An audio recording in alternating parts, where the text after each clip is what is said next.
Good morning students. बाल साधना group of institution की online classes में आज हम बायोलॉजी के चैप्टर जेनेटिक्स के topics exception of Mendel's law, Mendel के जो वंशांगति के जो नियम हमने पढ़े हैं प्रीवियस ऑनलाइन क्लासेज में, law of dominance, law of segregation, law of independent assortment, उनके आलोचनाएं या अपवाद या एक्सेप्शन आज के ऑनलाइन क्लासेज में हम पढ़ेंगे। पहला अगर हम एक्सेप्शन आलोचना देखें जिन पर ये बोल सकते हैं कि मेंडल के नियम अप्लाई नहीं होते हैं, मेंडल ने जो रिजल्ट दिए थे वो पूर्ण रूप से इन प्लांट्स पर या इन एक्सेप्शन पर जो भी एग्जांपल लेंगे या जो भी हम प्लांट्स लेंगे उन पर वो रिजल्ट नहीं अप्लाई होते हैं। पहला हम पढ़ेंगे इसमें इनकम्प्लीट डोमिनेंस। पहली आलोचना या अपवाद है इनकम्प्लीट डोमिनेंस, इसको तो बोलते हैं अपूर्ण प्रभाविता, हिंदी में बोलते हैं अपूर्ण प्रभाविता। दूसरी आलोचना हम पढ़ेंगे को डोमिनेंस, इसको हिंदी में बोलते हैं सप्रभाविता। ये दो एक्सेप्शन हम पढ़ेंगे। फर्स्ट मैं ले रहा हूं इनकम्प्लीट डोमिनेंस।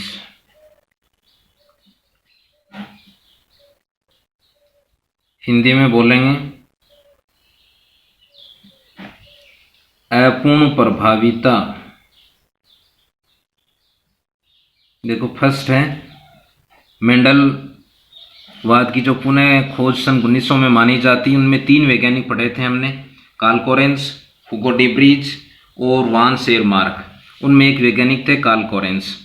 तो ये एक्सेप्शन की खोज जिस वैज्ञानिक ने की है उस वैज्ञानिक का नाम है कार्ल कोरेंस। कार्ल कोरेंस ने अपूर्ण प्रभाविता की खोज की है, पहला। दूसरा है कहाँ से संबंधित है, प्लांट नेम,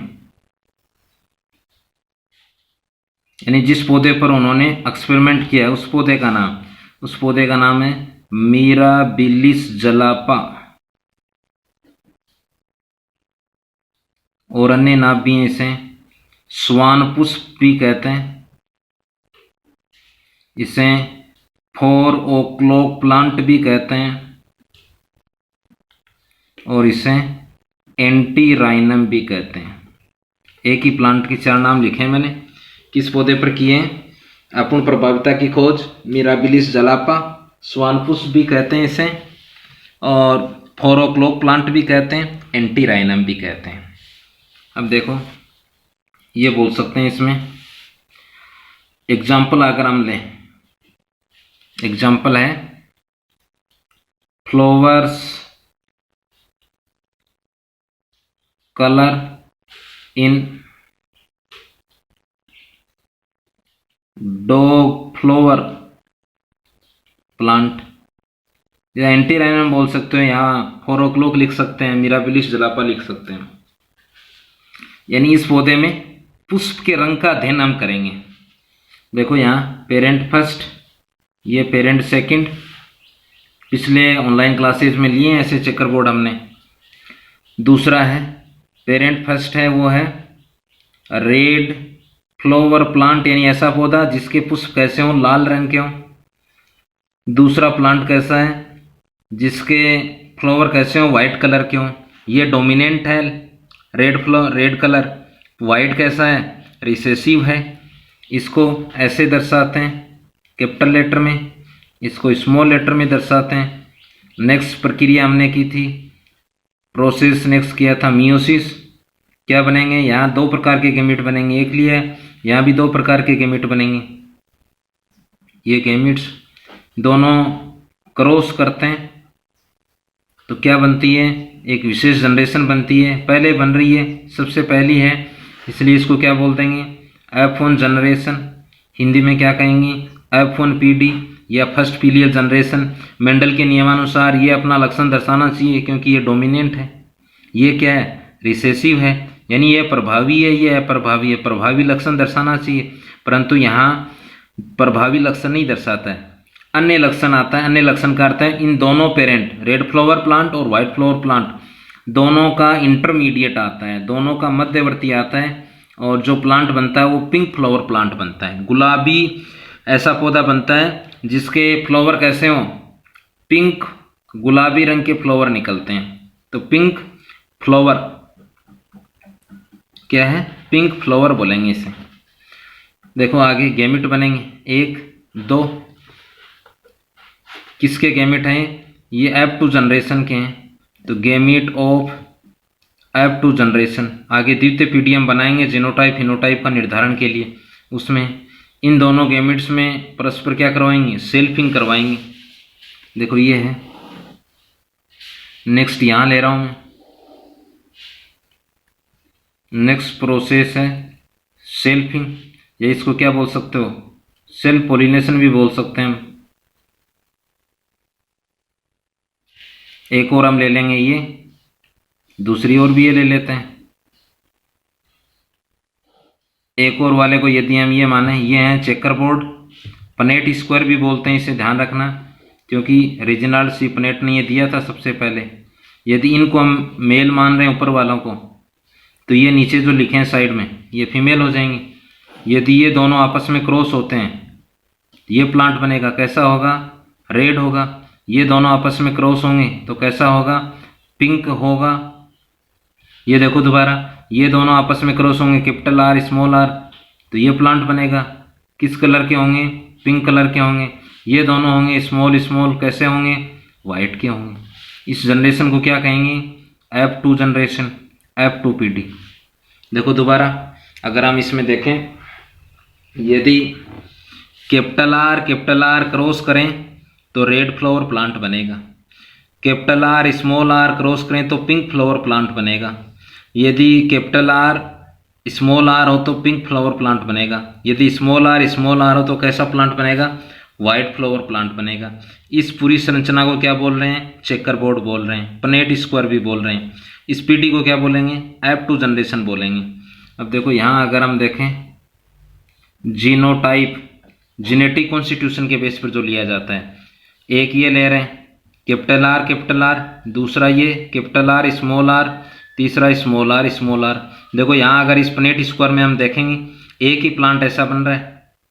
ये कैपिटल आर स्मॉल आर के कितने, 1 और 2, यानी 2 हैं प्लांट। स्मॉल आर और दोनों स्मॉल आर के कितने, 1 हैं। तो ये बोल सकते हैं 1:2:1, ये जीनोटाइप है। हिंदी इसका सामान्य अर्थ क्या है, जीनी लक्षण, जीनी संरचना को देखकर जो अनुपात दिया जाता है, जेनेटिक कॉन्स्टिट्यूशन बोल देंगे। अगला है फिनोटाइप, लक्षण प्रारूप, बाह्य लक्षणों को देखकर जो अनुपात दिया जाता है, या इंग्लिश में क्या बोलेंगे, एक्सटर्नल अपीयरेंस। देखो एक प्लांट कैसा बनाया है, रेड बनाया है, और प्लांट कैसे बने, पिंक भी बने, और कैसा बनाए, वाइट फ्लावर के भी प्लांट बने। रेड कितने बने, 1 ही बने। पिंक कितने बने, 2। वाइट कितने बने, 1। तो ये लक्षण प्रारूप है। लक्षण प्रारूप और जिन प्रारूप दोनों यहाँ क्या हैं, समान हैं। अब देखो सामान्य अगर इसका हम लॉज लें तो क्या बनेगा, लक्षण कितने लिए, 1 ही लिए, ठीक है। 2, जब एक ही लक्षण को लेकर, लक्षण क्या है, पुष्प का रंग, जब एक ही लक्षण लेकर 2 भिन्न पौधों में क्रॉस करवाते हैं तो F1PD में प्रभावी लक्षण प्रकट न होकर दोनों पेरेंट का मध्यवर्ती लक्षण प्रकट होता है। देखो दोबारा एक बार, एग्जाम्पल क्या लिया है, पुष्प का रंग, किस पौधे में, मिराबिलिस जलापा में या स्वान पुष्प में, डॉग फ्लावर में। देखो क्या अर्थ होगा, जब एक ही लक्षण को लेकर 2 भिन्न पौधों में क्रॉस करवाते हैं तब F1 जनरेशन में प्रभावी लक्षण न प्रकट होकर दोनों पेरेंट का कैसा होगा, मध्यवर्ती। अब देखो मध्यवर्ती कैसे ले सकते हैं, यदि हम रेड कलर को लेंगे बाहर, आर्टिफिशियल रेड कलर को, आर्टिफिशियल व्हाइट को लेंगे, दोनों कलर को यदि मिक्स करेंगे तो पिंक बनेगा हमेशा। तो यहाँ ये ध्यान कर लेना, जब एक ही लक्षण को लेकर 2 भिन्न पौधों में क्रॉस करवाते हैं तब F1 जनरेशन में प्रभावी लक्षण प्रकट न होकर दोनों पेरेंट का मध्यवर्ती प्रकट होगा। इसको बोलेंगे गुलाबी पुष्प हिंदी में। इंग्लिश में क्या बोलेंगे, जब एक ही लक्षण को लेकर दो भिन्न पौधों में क्रॉस करवाते हैं तब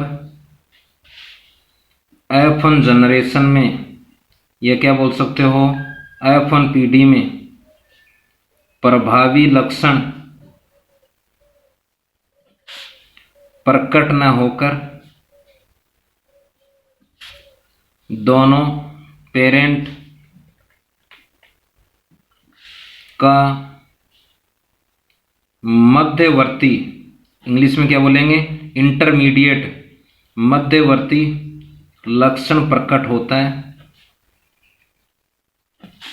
उसे इनकम्प्लीट डोमिनेंस या अपूर्ण प्रभाविता कहते हैं। ये है जीनोटाइप फिनोटाइप दोनों क्या हैं, समान हैं। किसने खोजा, किस वैज्ञानिक पर एक्सपेरिमेंट किए, सामान्य अर्थ क्या है इसका।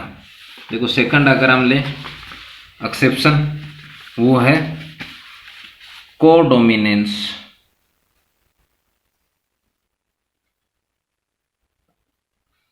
कोडोमिनेंस, कोडोमिनेंस को हिंदी में बोलते हैं सहप्रभाविता, हिंदी में बोलेंगे सहप्रभाविता।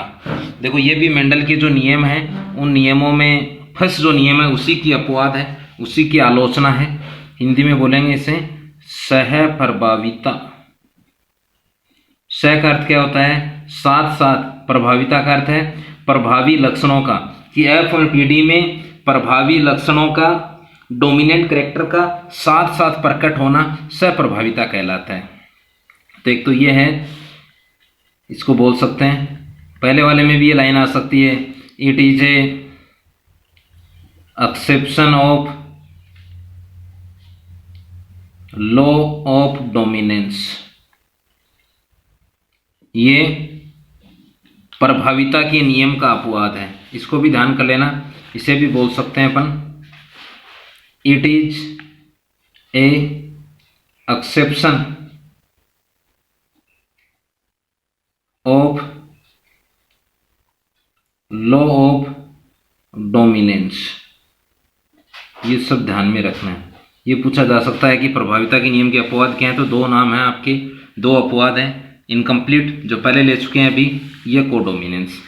देखो सामान्य अर्थ बाद में लेंगे, पहले एग्जांपल ले रहे हैं इसमें। ह्यूमन AB ब्लड ग्रुप, परिसंचरण का चैप्टर आएगा आपके सर्कुलेटरी सिस्टम आगे, वहां ब्लड ग्रुप का हम पढ़ेंगे डीपली। मानव का जो ब्लड ग्रुप होता है वो ABO ब्लड ग्रुप होता है, ABO, परंतु उनमें से मैंने AB ब्लड ग्रुप ही लिया है मानव का।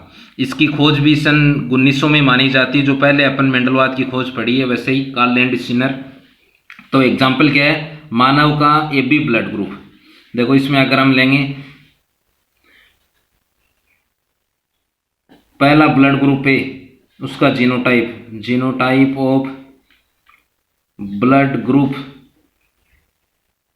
A, इसका होता है, दो जीनोटाइप है, यहाँ एक ही ले रहा हूं मैं, उस चैप्टर में परिसंचरण वाले में डीपली हम पढ़ेंगे। दूसरा है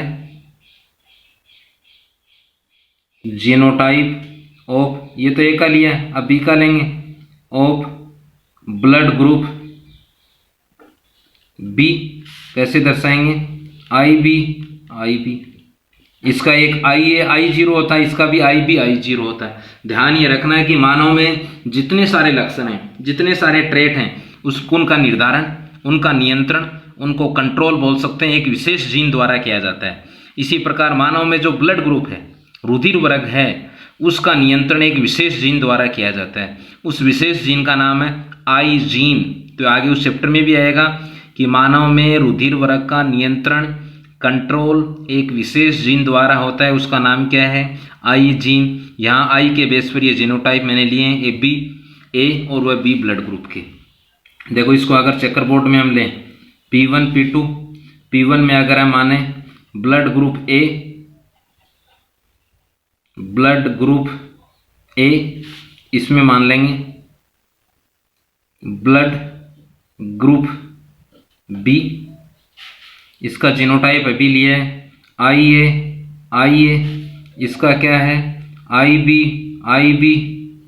नेक्स्ट प्रोसेस किया अपन ने पिछले सभी लॉज में और एक्सेप्शन में, मियोसिस। यहाँ 2 समान गैमेट बनेंगे, एक लिया है, यहाँ भी 2 समान गैमेट बनेंगे, एक लिया, यहाँ भी 2 समान बने, एक लिया मैंने, यहाँ भी 2 समान बने, एक लिया। इसको क्या बोल देंगे, गैमेट्स। क्या बन रहे हैं, युग्मक। कैसे होते हैं, हमेशा प्राकृतिक रूप से अगुणित होते हैं। यदि दोनों क्या होंगे, आपस में क्रॉस करते हैं, कौन कौन, आई ए आई बी, तो ये F1 जनरेशन बनेगी, आई ए आई बी। इसको तो क्या बोल देंगे, F1PD, first filial generation. Mendel के अनुसार प्रभावी लक्षण आना चाहिए था, परंतु यहाँ क्या होगा, किसको रिप्रेजेंट करता है, ये AB ब्लड ग्रुप को। ये A का लिया, ये B का लिया, परंतु ये PD कैसी होगी, AB ब्लड ग्रुप की। अब देखो इसमें अगर हम लें, ये बनाएं आगे, इनको क्या बोलेंगे, gametes of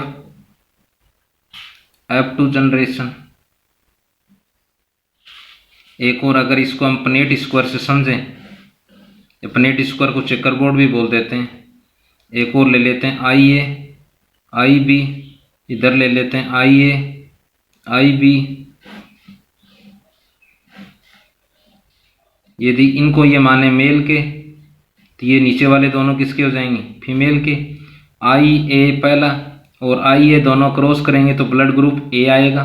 I A I B तो क्या बनेगा, ए बी बनेगा, ब्लड ग्रुप ए बी आएगा। आई ए दूसरा आई बी तो क्या आएगा, ए बी। तीसरा क्या आएगा, आई बी किसको व्यक्त करेगा, बी को। इसको क्या बोल देंगे, F2PD। अब देखो यहाँ इसके रेशियो ले रहे हैं हम। पहला अगर हम लें जीनोटाइप, हिंदी में क्या बोलेंगे, जीन प्रारूप। सामान्य अर्थ क्या है, जीनी संरचना को देखकर जो अनुपात दिया जाता है उसे जीन प्रारूप कहते हैं। इंग्लिश में क्या बोलेंगे, जेनेटिक कॉन्स्टिट्यूशन।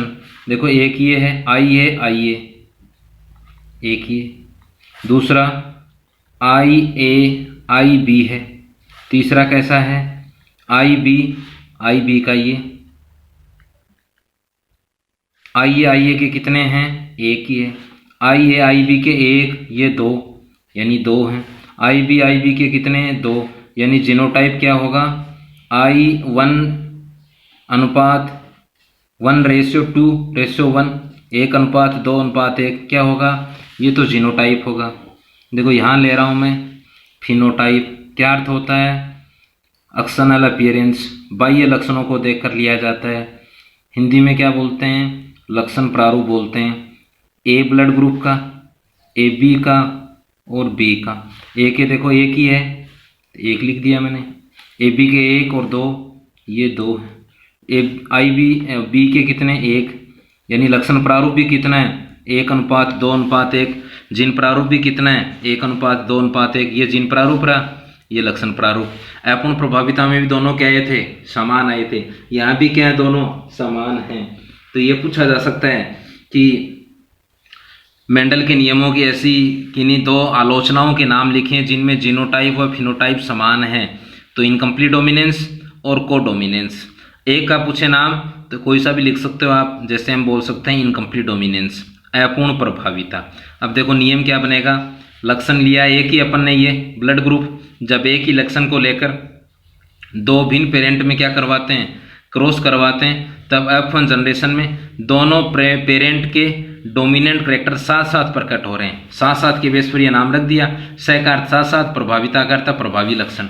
देखो दोबारा एक बार, जब एक ही लक्षण को, लक्षण क्या है, AB ब्लड ग्रुप, 2 भिन्न पेरेंट्स में, वंस अगेन, जब एक ही लक्षण को लेकर 2 भिन्न पेरेंट में क्रॉस करवाते हैं, तब F1 जनरेशन में दोनों पेरेंट के लक्षण, दोनों जनकों के लक्षण साथ साथ प्रकट होते हैं, साथ साथ प्रकट हो रहे हैं, तब से प्रभाविता। देखो एक बार तो पुनः, जब एक ही लक्षण को लेकर 2 भिन्न पेरेंट में क्रॉस करवाते हैं, तब F1 जनरेशन में दोनों पेरेंट के प्रभावी लक्षण साथ साथ प्रकट हो रहे हैं, इसलिए इसे क्या बोल देंगे, सप्रभाविता। नियम क्या होगा सामान्य अर्थ इसका, जब एक ही लक्षण को लेकर दो भिन्न जनकों में यानी पेरेंट में, जनकों में क्रॉस करवाते हैं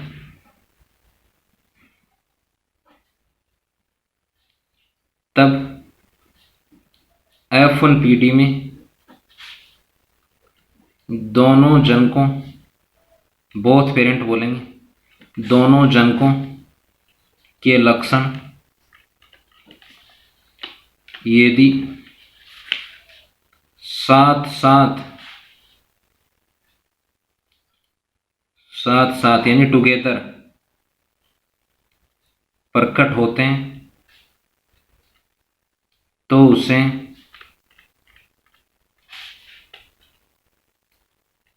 कोडोमिनेंस या हिंदी में क्या बोल देंगे, सप्रभाविता कहते हैं।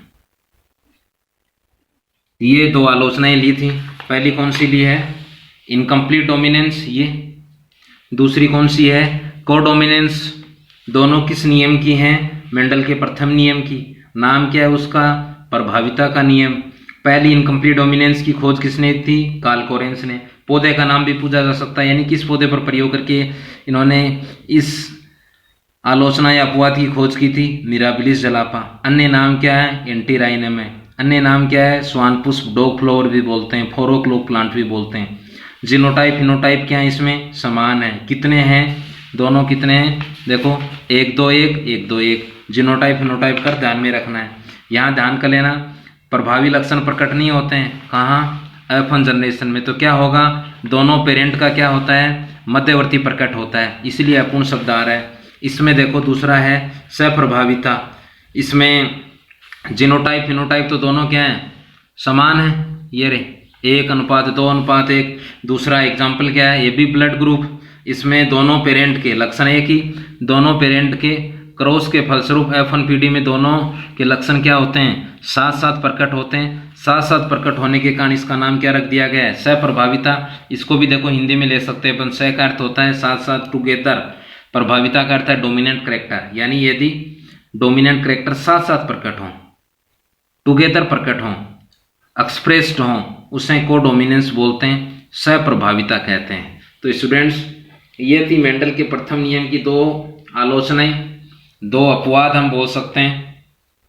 इसके पश्चात जो टॉपिक्स हम लेंगे वो है मल्टीपल एलील्स, पीलियोट्रोपी, पॉलीजीन और मनुष्य में लिंग निर्धारण, कि मानव में संतति के रूप में पुत्र उत्पन्न होगा या पुत्री उत्पन्न होगी, वो नेक्स्ट ऑनलाइन क्लासेज में लेंगे। आज यही दो एक्सेप्शन अपन ने लिए थे। So thanks, have a nice day.